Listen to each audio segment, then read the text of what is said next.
오늘은 이 침묵의 성품에 대해서 말씀의 은혜를 나누고자 합니다. 제가 여의도에서 사역할 때 이 청년부 찬양 예배를 드린 적이 있었습니다. 찬양 예배를 여러 번 들으신 분들은 다 아시겠지만 이 찬양 집회에서는 늘 시작하기 전에 이 밝은 테마의 찬양을 많이 부릅니다. 초반부에는요, 희망적이고 뭔가 승리를 선포하는 이런 찬양들을 많이 부르는데, 그날도 어김없이 승리를 선포하는 밝은 찬양을 부르고 있었습니다. 저도 신이 나서 박수를 치면서 열심히 찬양을 하는데 어디선가 제 귓가에 아버지라고 부르짖는 어느 한 성도님의 음성이 들렸습니다. 그런데 제가 이렇게 보니까 제가 아는 분도 아니고 제가 도와드릴 수 있는 방법이 없어서 애써 무시하고 열심히 신나게 찬양을 부르는데 계속해서 그분의 신음소리가 들리는 겁니다. 아버지, 아버지, 아버지. 같은 공간 안에서 한쪽은 승리를 찬양하고 기쁘게 찬양을 하는데 누군가는 깊은 절망과 고통에 신음하는 그 모습이 제 눈에 들어오는 겁니다. 참 너무나도 안타까웠습니다.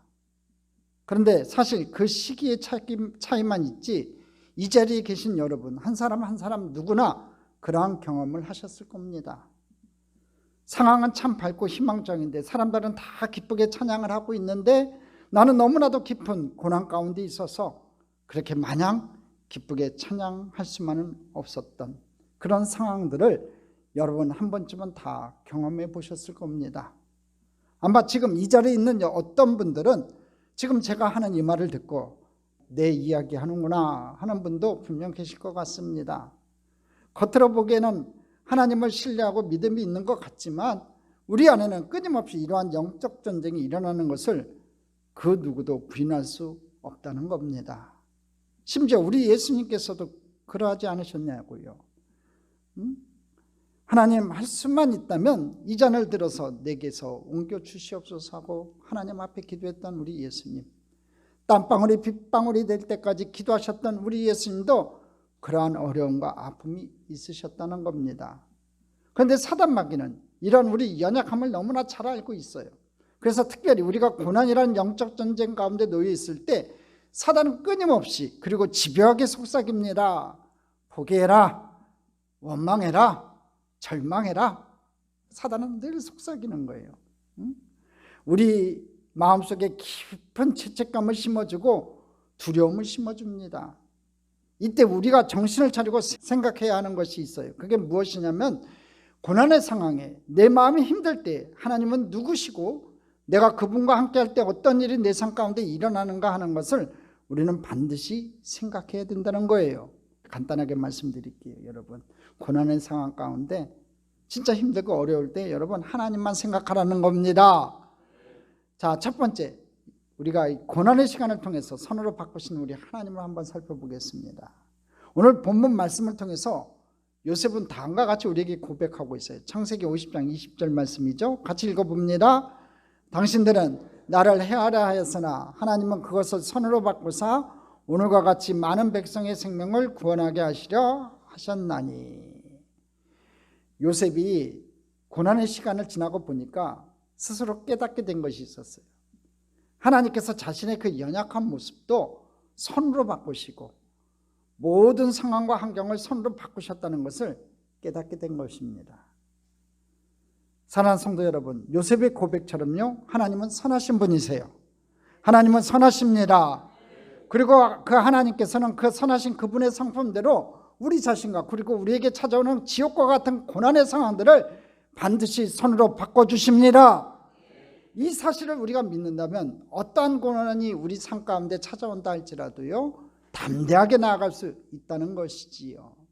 하지만 문제 가운데 있을 때 우리가 이것을 알고 믿으려고 애를 쓰지만 고난이 끝나기 전까지는 그 결과를 알 수가 없어서 불안하고 염려가 될 때가 많이 있다는 거예요.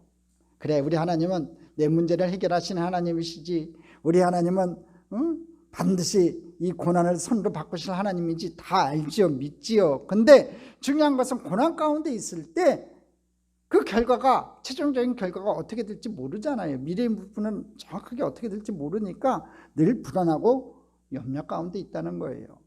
그래서 때로는 성경 속 인물들과 나를 비교해 가면서 야, 나는 그렇게 살지 못할 거야, 자책할 때도 있는 것 같아요. 근데 여러분, 괜찮습니다. 그럴 수 있어요. 불안하고 염려될 수도 있어요. 두려울 수도 있다는 거지요. 요셉도 오늘 본문 말씀에서 하나님은 선으로 악을 이기시는 분이라고 너무나도 멋지게 이야기하고 있지만, 사실 요셉도요, 성경을 자세히 들여다보면 우리와 크게 다르지 않습니다. 여러분, 요셉 하면 뭐가 생각나요? 꿈꾸는 자, 고난 속에서도 하나님과 동행하면서 형통의 축복을 받았던 사람, 이런 것들, 아주 중요한 타이틀이 요셉에게 붙여져요. 저도 요셉을 참 좋아하는데, 특별히 고난 가운데 잠잠하게 하나님을 바라보고 하나님과 함께했던 그의 삶의 태도와 신앙의 깊이를 보면요, 정말 큰 도전과 위로를 받는 것 같아요. 그런데요, 요셉에게도 쓴뿌리가 존재했었어요. 요셉도 우리와 다르지 않더라고요. 우리는 그가 고난 끝에 애굽의 총리 대신이 되는 축복을 누렸다는 사실을 이미 알고 있기 때문에 요셉을 대단하게 생각하는데, 사실 요셉도요, 처음부터 여러분이 생각한 그런 믿음의 사람, 그런 대단한 사람이 아니었던 것 같아요. 그냥 평범한 우리와 같은 사람이었던 것 같습니다. 요셉은 창세기 37장 2절 거기에 처음 등장하는데요, 우리 함께 읽어보겠습니다. 야곱의 족보는 이러하니라. 요셉이 17세의 소년으로서 그의 형들과 함께 양을 칠 때에 그의 아버지 아내들 비라와 실바의 아들과 더불어 함께 있었더니 그가 그들의 잘못을 아버지에게 말하더라. 이 요셉이 처음 나타나는, 성경에 나타나는 구절인데, 요셉이 17세의 소년으로서 17살이지요. 그런데 그가 그들의 잘못을 아버지에게 말하더라. 길게 문장으로 풀었는데요, 한마디로 이야기하면 이거 고자질하는 겁니다. 사람이 고자질하는 심리는요, 여러분, 시기심과 질투에서 비롯된다고 합니다. 여러분, 나는 그렇게 못하는데 상대방이 그렇게 하는 모습이 꼴보기 싫은 거예요. 그래서 상대방을 가장 힘 있는 권력자에게 고자질합니다. 요셉의 경우에는 아버지 야곱이었겠지요. 형들의 잘못한 부분을 이야기함으로써 그들을 깎아내리고 자신은 높아지려고 하는 그런 비열한 행동을 했다는 겁니다. 자, 또 우리가 익히 알고 있는 사건이 하나 더 있습니다. 요셉이 꿈을 꾸게 되고 이 꿈 이야기를 형들에게 하는데 이것이 더 큰 갈등을 불러일으킵니다. 창세기 37장 5절에서 8절의 말씀인데 한번 같이 읽어보겠습니다.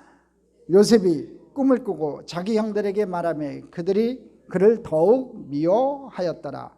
요셉이 그들에게 이르되 청하건대 내가 꿈을 들으시오. 우리가 밭에서 곡식단을 묶더니 네 단은 일어서고 당신들의 단은 네 단을 둘러서서 전하더이다. 그 형들이 그에게 이르되 내가 참으로 우리의 왕이 되겠느냐, 참으로 우리를 다스리게 되겠느냐 하고 그의 꿈과 그의 말로 말미암아 그를 더욱 미워하더니. 여러분 잘 아는 내용이죠, 이 구절은요. 요셉이 꿈꾼 것을 형들에게 자랑해요, 아버지 앞에서. 근데 형들이 기분이 좋겠어요, 자기한테 전한다고 하니까. 근데 여기 아주 중요한 문장이 나와요. 두 번이나 나오죠.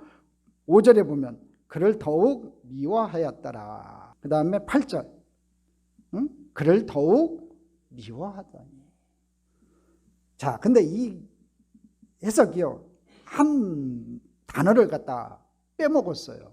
뭘 빼먹었냐면요, 정확하게 원어대로 해석하면요, 그를 전보다 더욱 미워했다는 거예요. 이 전보다, 이게 빠졌어요.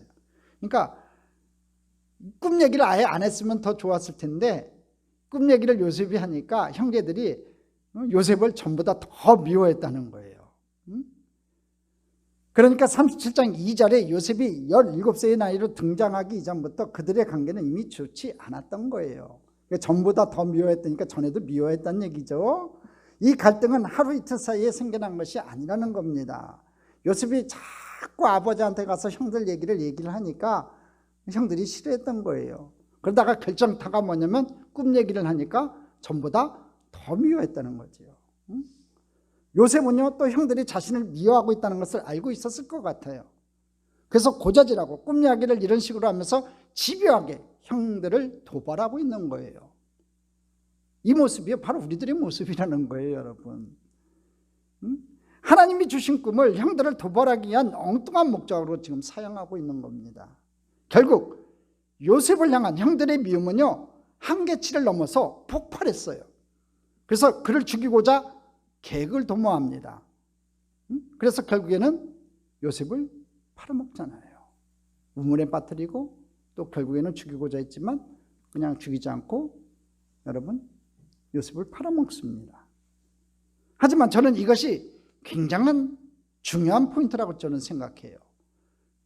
하나님의 은혜로 요셉은 죽지 않고 종으로 팔려가요. 그렇죠, 여러분? 하나님의 은혜로 요셉은 죽지 않고 종으로 팔려가요. 그러면 어떤 성도님이 그래요. 아니, 종으로 팔려간 것이 무슨 은혜입니까? 형들 손에 의해서 종으로 팔려가서 종노릇 했잖아요. 이렇게 얘기를 해요. 그렇게 항변할 수도 있어요. 그런데요, 우리 한번 단순하게 생각해 보자고요. 이것은 요셉에게 분명 은혜였어요. 팔려가지 않았으면 죽는 거예요, 여러분. 요셉이 죽지 않았잖아요. 죽지 않은 게 하나님의 은혜라는 거죠. 절체절명의 순간에 하나님은 하나님의 방법으로 한치 오차도 없이 요셉을 다음 단계로 애굽의 총리 대신이 되어서 민족을 구원하는 자로 세움받기 위한 시작 단계로 하나님이 옮겨주신 거예요. 사람들의 눈에 봤을 때는 종으로 팔려간 거지만 하나님의 눈으로 봤을 때는 그에게는 옮긴 거예요. 할렐루야. 종으로 팔려갈 그 당시에는 요셉이 이해가 되지 않았겠지만 고난을 통과한 요셉이 이렇게 이야기하고 있습니다. 창세기 50장 20절이에요. 같이 읽어보겠습니다. 당신들은 나를 해하라 하였으나 하나님은 그것을 선으로 바꾸사 오늘과 같이 많은 백성의 생명을 구원하게 하시려 하셨나니. 당신들은 나를 해하려 했으나 하나님은 그것을 선으로 바꿨대요. 그래서 오늘과 같이 많은 백성, 이스라엘 백성의 생명을 구원하게 하시려 하셨다는 거지요. 사랑하는 성도 여러분, 이해되지 않는 고난 속에서 피할 곳이 없어서 죽을 것 같이 힘든 시간을 여러분 지금 보내고 계십니까? 하나님 앞에 서서 하나님 살려주세요라고 고백하고 있지 않습니까? 상황과 환경이 칠흑같이 어두운 절망 그 자체 아닙니까? 그렇다면 여러분 꼭 기억하시기 바랍니다. 하나님은 여러분을 결코 죽게 놔두지 않습니다. 결코 여러분을 내버려두지 않으시고 포기하지 않으신다는 겁니다. 담대하십시오. 하나님 앞에 나오세요. 기도하세요. 하나님 앞에 응답받는 여러분 됐으면 좋겠습니다. 하나님은 반드시 우리 고난이라는 상황과 환경을 선하게 바꾸시는 참으로 좋으신 우리 하나님인 줄 믿습니다. 두 번째, 고통의 눈물을 기쁨의 눈물로 바꾸시는 우리 하나님에 대해서 살펴봅니다. 그래요. 요셉이요, 이것을 깨달았을 때, 악한 상황을 선으로 바꾸시는 우리 하나님인 것을 깨달았을 때 그동안 꾹꾹 참았던 눈물을 흘립니다. 본문 50장 16절에서 10절 말씀 우리 함께 읽어보겠습니다. 요셉에게 말을 전하여 이르되 당신의 아버지가 돌아가시기 전에 명령하여 이르시기를 너희는 이같이 요셉에게 이르라 내 형들이 내게 악을 행하였을지라도 이제 바라간대 그들의 허물과 죄를 용서하라 하셨나니 당신 아버지 하나님의 종들인 우리 죄를 이제 용서하소서 하며 요셉이 그에게 하는 말을 들을 때에 울었더라. 마지막에 보십시오. 요셉이 그들이 그에게 하는 말을 들을 때에 울었더라. 악을 선으로 바꾸시고 또 자기 가족뿐만 아니라 이스라엘 백성을 만드시고자 하는 그 기이한 계획을 알게 되었을 때 요셉은 울게 되는 거예요. 사랑하는 성도 여러분, 제가 예언 하나 할까요? 오늘 흘리는 여러분의 눈물이 지금은 곧 슬픔과 고통의 눈물이겠지만 먼 훗날 하나님의 때에 이르러 모든 것을 선으로 바꾸시는 하나님의 계획이 여러분 삶 가운데 이루어졌을 때 여러분 반드시 요셉과 같이 기쁨의 눈물, 감사의 눈물을 흘리게 될 것입니다. 그렇다면 우리가 그 눈물의 주인공이 되기 위해서 꼭 기억해야 할 것이 있습니다. 첫째 뭐냐면 고난 자체를 너무 두려워하지 마세요. 언젠가 끝이 난다는 겁니다. 두 번째, 고난의 모든 상황 속에서 잠잠히 침묵하는 가운데 하나님을 바라보고 그의 선하심을 신뢰하세요. 불평원망하지 말라는 거지요. 세 번째, 이것이 우리에게 너무 중요한 것 같은데요, 언제나 우리는 주님 안에 거해야 된다는 거예요. 주님 안에서 울고 주님 안에서 비명을 지르고 주님 안에서 영적 전쟁을 치러야 된다는 거지요. 여러분, 뭘 해도 상관없습니다. 그러나 반드시 기억해야 될 것은 고난 속에서 하나님을 절대로 떠나지 마시고 하나님 안에서 몸부림치는 저와 여러분 됐으면 좋겠습니다. 하나님 안에 있어야 돼요. 하나님 떠나면 안 되는 겁니다. 제일 바보가요, 고난 가운데서 하나님을 등지는 거예요. 세상으로 달려간다는 거지요. 그래서는 안 되는 거예요. 여러분, 그 고난을 끝내게 하실 분은 우리 하나님이세요. 남포교회 박영선 목사님이라는 분이 계십니다. 제가 참 좋아하는 목사님이세요. 지금 이제 원로 목사님으로 바뀌셨는데 참 귀한 말씀을 전해주시는 목사님이시죠. 이분이 설교 중에 답을 듣지 못해도 울며 기도해야 하는 이유에 대해서 이렇게 이야기하신 적이 있어요. 한번 들어보시기 바랍니다. 자기 인생에서 도망갈 데가 없다는 것을 인정하셔야 합니다. 괴로워하세요. 비명을 질러야죠. 그것밖에 할 것이 없거든요. 비명을 지르는 이유는 죽지 않고 견디겠다는 표시입니다. 울면, 비명을 지르면 죽지 않습니다. 그런데 죽게 되면 웃습니다. 모든 걸 포기하는 것이지요. 운다든가 비명을 지른다든가 괴로워한다는 것은 견디는 겁니다. 그런데 그것을 전부 망하는 것으로, 소용없는 것으로 생각하면 자기가 자신을 죽이는 것입니다. 그러지 마십시오. 하나님께 수동적으로 끌려가셔야 합니다. 우리가 하는 일보다 하나님이 우리에게 하시는 일이 더 많습니다. 사랑하는 성도 여러분, 특별히 고난 가운데 있는 사랑하는 성도 여러분, 우리가 하는 일보다 하나님이 우리에게 하시는 일이 더 많다는 것을 여러분이 믿는다면 하나님께 수동적으로 끌려가는 것의 의미가 억지로 질질 끌려가는 것이 아니라 기쁨으로 내 모든 고난을 주님께 맡기는 참 자유를 누릴 수 있게 되는 거라는 것이지요. 할렐루야. 그래요, 여러분, 하나님께 지금도 수동적으로 질질 끌려가신다고 생각하시지 마세요. 그건 억지로 끌려가는 게 아니에요. 여러분 삶 가운데 수동적으로 하나님 앞에 끌려간다는 건요, 여러분 어떻게 보면 기쁨으로 내 모든 고난을 주님께 맡기는 참 자유를 누리는 기회가 된다는 거지요. 그렇게 돼야 돼요. 어떻게든지 하나님이 여러 끌어가시면 끌려가세요. 고난의 방법을 통해서라도 여러분 끌어가시면 감사하세요.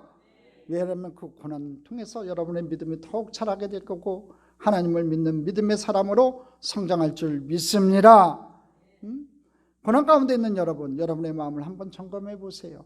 지금 여러분은 항상 기뻐하는 삶, 범사에 감사하는 삶을 살고 계시냐 이거지요. 성경에 써 있으니까 하나님이 그렇게 살라고 하니까 억지로 하는 거 말고 고난 중에도 여러분 항상 기뻐할 수 있냐 이거지요. 사실 요셉을 묵상하면서 제게 이런 생각이 들었습니다. 고난 가운데 요셉은 항상 기뻐했을까? 잘 모르겠어요. 그러나 한 가지 확실한 것은 무엇이냐면요, 고난 이후에는 항상 기뻐하고 범사에 감사하는 삶을 살았던 것 같아요. 그런데 고난 중에도 요셉이 그랬을까? 그건 잘 모르겠어요. 내가 발견하지 못한 것은 아닌가, 내가 성경을 잘못 본 것은 아닌가 고민을 했는데 이렇게 결론을 내렸어요. 17살의 요셉, 아버지의 사랑만 받다가 형들에 의해 종으로 팔려간 영적으로 무지했던 요셉은 이해할 수 없는 그 고난의 때를 지날 때 항상 기뻐할 수는 없었을 것 같아요. 그러나 고난을 통과하고 난 뒤에 선으로 악을 이기는 하나님을 경험한 요셉은요, 항상 기뻐하고 범사에 감사함을 삶을 살았던 것 같아요. 그런 의미에서 제가 여러분들에게 이런 말을 해도 괜찮을지 모르겠지만 지금 죽을 것 같은 고난 가운데 있는 여러분, 여러분을 축복합니다. 고난을 축복해요. 여러분은 이제 그 누구보다도 깊이 선으로 악을 이기시는 하나님을 경험할 것이고 항상 기뻐하는 삶을 살게 될 줄 믿습니다.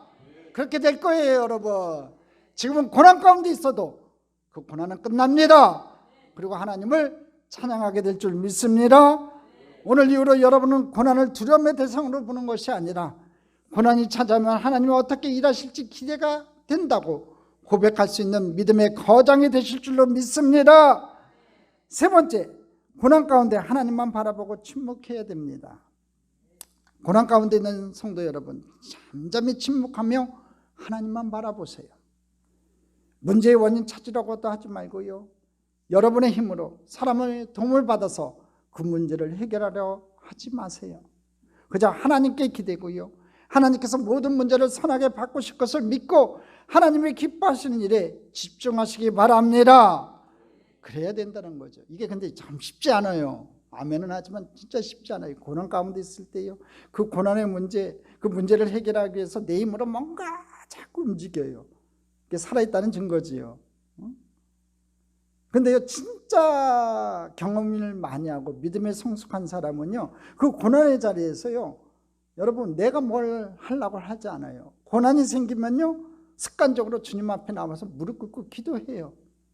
할렐루야. 우리 성도도 좀 그렇게 됐으면 좋겠어요. 문제가 생기면요, 여러분 불평하고 원망하기보다는 하나님 앞에 나와 기도하는 여러분 됐으면 좋겠습니다.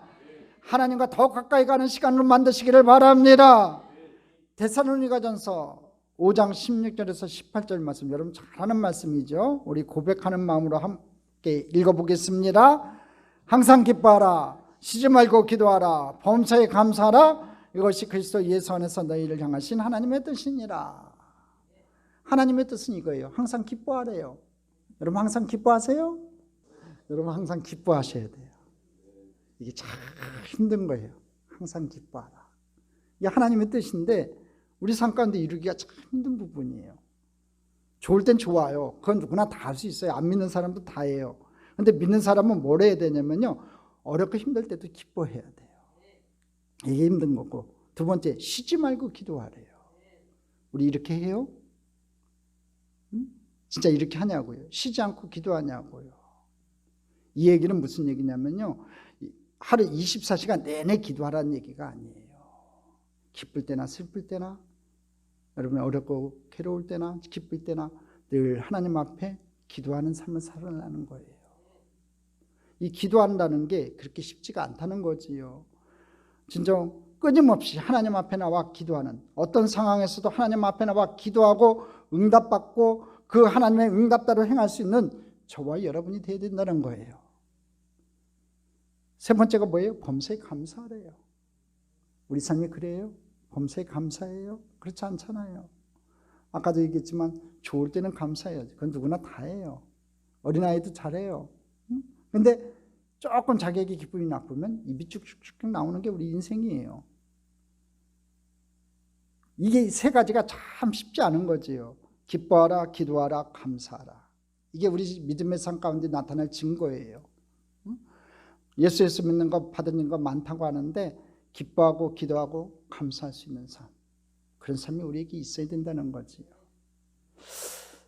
그런데 참 부끄러운 고백인데, 목사인 저도요, 하나님 뜻이 분명히 이렇게 항상 기뻐하고 쉬지 말고 기도하고 범사에 감사하는 것인데, 제가 여의도에 사역할 때 꽤 한동안 제 마음 가운데 말씀을 들어도 기도를 해도 찬양을 불러도 감동을 느끼지 못할 때가 있었어요.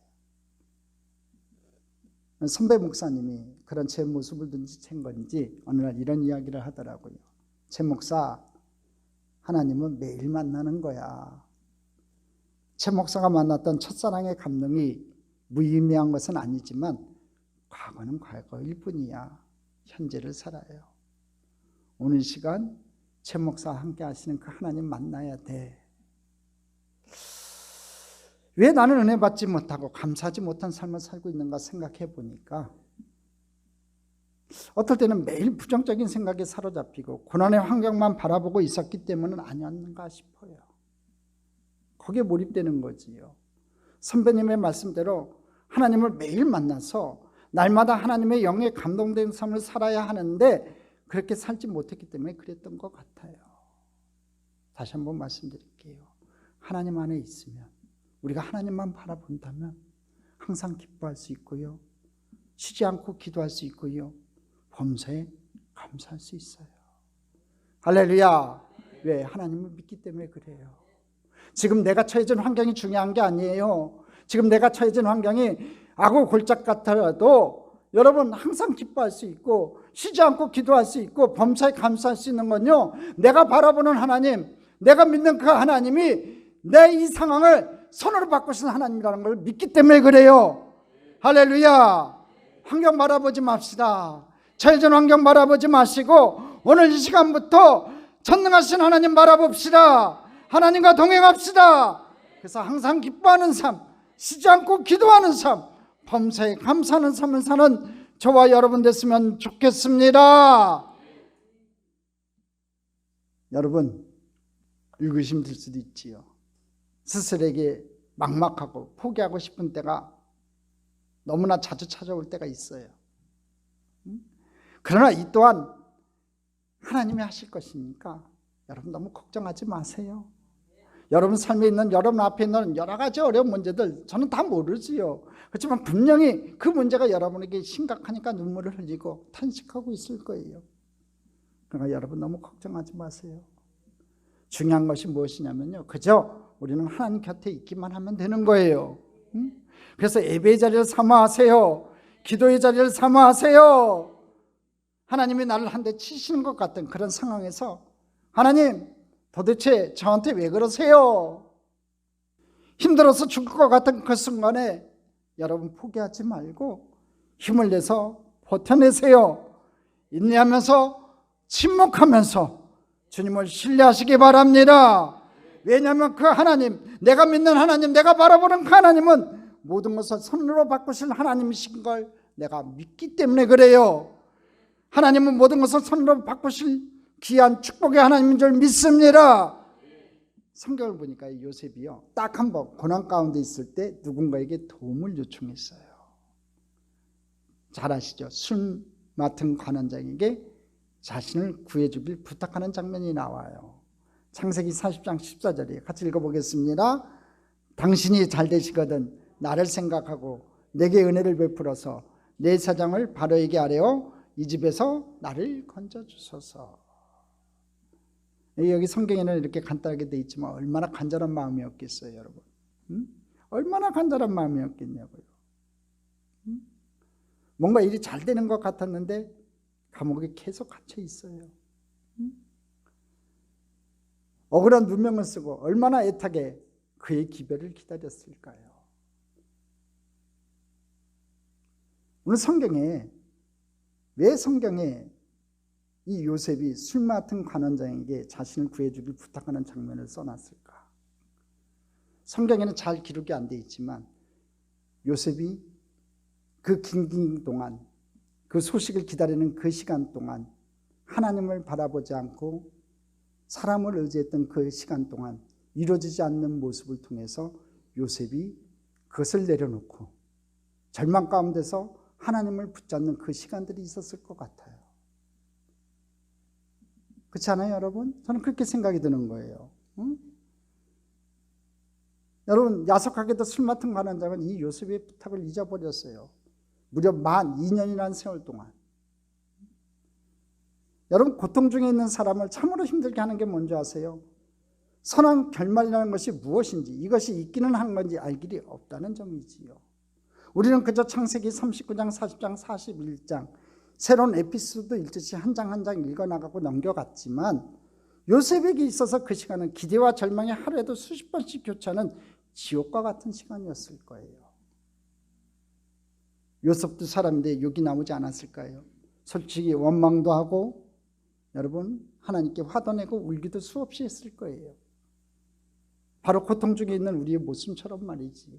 근데 성경이 왜 이 내용을 여기다 기록을 해놨을까? 제가 생각해 보니까 그 2년 동안 요셉이 전적으로 하나님을 의지하게 되는 그 시간들이었다는 거지요. 그 요셉이 욕했다는 내용 성경에 안 나와 있어요. 불평불만했다는 내용 안 나와 있어요. 원망했다는 내용 안 나와 있지요. 울었다는 내용도 안 나와 있어요. 성경에 안 나와 있다고 제가 얘기한 얘기예요. 분명히 그랬을 거라는 거죠. 그런 과정을 통해 가지고 요셉이 점점 하나님을 믿게 되는 그런 믿음의 사람으로 변해갔다는 거지요. 그 얘기는 무슨 얘기냐면 오늘 저와 여러분도 그렇게 돼야 된다는 겁니다.